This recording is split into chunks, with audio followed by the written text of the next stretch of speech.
All right, folks, here we go. This seemed like it was tragic because two people died in a fire. Now it has turned into something else, according to police. Let's get Yasmin Cowan in here right now and talk about it. This is York County. Take us through this area and how things evolved throughout the day and became a much different situation than how we started. Yeah, so the fire happened in Stewartstown on the first block of North Main Street, and the York County Coroner's Office released the autopsy results and stated that 54-year-old Michael Shores and 41-year-old Jennifer Troche were found inside the home unconscious. Now, they said that the result of their death is not related to the fire. It's related to them being shot in the head. That's what we know. Now, Eureka Volunteer Fire Company rushed to the scene when the fire happened. It happened Sunday at 6 a.m. And they said when they arrived, they went in the home and two people were found unconscious. And when they brought them out, they were in cardiac arrest. Now, they were taken to York Hospital 2 hours after, less than 2 hours after the fire took place. They were pronounced dead, Joel D. Okay, so let's go backwards a little bit here. And this is just what we know so far. Okay, I'm not going to speculate, but we're going to put 2 and 2 together. When it equals 4, based on what we have, we'll let people go for it. This is the scenario. They take them out of there, seemingly unconscious is what it seems, potentially because of the fire. You don't know what kind of condition they're actually in. So they were pronounced dead at the hospital. But then again, we hear the actual cause of their death was gunshots to the head. And so after this, even later in the investigation, we learned that it's being investigated as an arson. Yes, and this is also a criminal case according to the Southern York County Regional Police Department as well. Right. So arson is one of those things where it means intentionally set. And so people you talk to are starting to put some things together here. I want to preface this, that this is just witnesses you're talking to, the feel of the neighborhood. But what are they talking about as a possibility here? And we have asked police about this as well. So what are they talking about?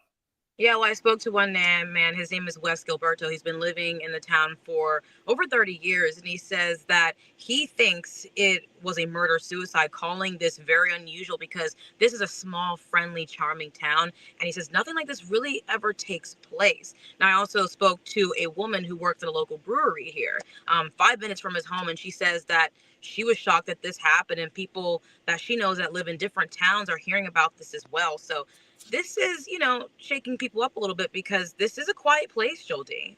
Yeah. Looking at the details once again from the coroner's report, they both had the same address, different last names, the 54-year-old male, Michael Shores Jr., and the 41-year-old female, Jennifer Troche. We don't know their relationship.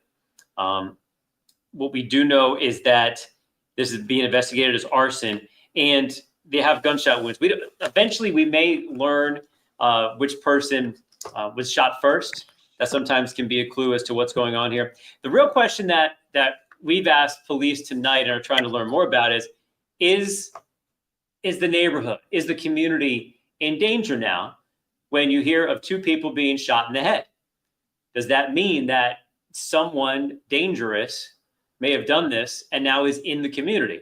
Or if not, does that mean that they're implying that it was a murder-suicide and the person who pulled the trigger is no longer dangerous? So that is the part we're trying to put together, just to be clear for all of our viewers out there. Does that jive with what you're hearing in the neighborhood as well? They want to know the reason for this to see if, some dangerous person is still amongst them. I mean, there's a lot of possibilities to consider, Joel D. Some people think there's someone that's on the run. Others believe it was a murder-suicide. And we did reach out to the police department, but we're waiting to hear back from them to get confirmation on those answers. Yeah, I just reached out as well. Okay, well, that's what we know at this point. And just to give people the timeline here, the people died yesterday. They then go to Lehigh Valley Hospital. Now, that is the burn center for our area. So a lot of times burn victims are taken there. That is where the autopsy is done. And that's when they realized that these people actually were killed with gunshot wounds to the head and not our fire victims. So that's where we are on this. Yeah, I mean, give us the mood there right now. It seems like people would have gone from one level of tragedy to the next when they're trying to digest all this in their neighborhood. Well, he says this town is very lively and it's been very quiet lately, but he's noticing there's a lot of traffic near where the house is because people are looking out their windows staring at the house because, I mean, it is charred. And there's still glass on the sidewalks. So you can definitely see that there was a fire. But what's interesting too, that putting out this fire was very difficult because Shrewsbury Fire Department said that 2 firefighters were hospitalized, but one of them plunged 13 feet through the ground because they were clearing out holes in the home because there was hidden fires in between the walls. So it Right. definitely, a lot happened, to say the least. Right. So we thought it was, a deadly fire, some injuries to firefighters, and now it has this whole other level that we're trying to put together. All right. So we're trying to be respectful of what's going on here, but still tell people the most that we know at this point. And so, Yasmin Cowan, thanks for filling us in. We look forward to your report tonight. Thank you. All right, folks, there you have it. That is the latest. Once again, it's what we can tell you so far, but also tell you the next questions that we have. They're probably questions you have. We just want to let you know we're asking them. And as soon as we learn more about this, we will let you know. But once again, these 2 people died, Stewartstown Borough. It is in York County. It was a deadly fire, but the reason it's deadly, it is not the fire anymore. It is 2 gunshots to the head, 1 for each person. And we don't know the circumstances about that, but we are trying to find out as much as we can. Once we know more, we'll let you know. I'm Joel D. Smith. Thanks for watching. CBS 21 next.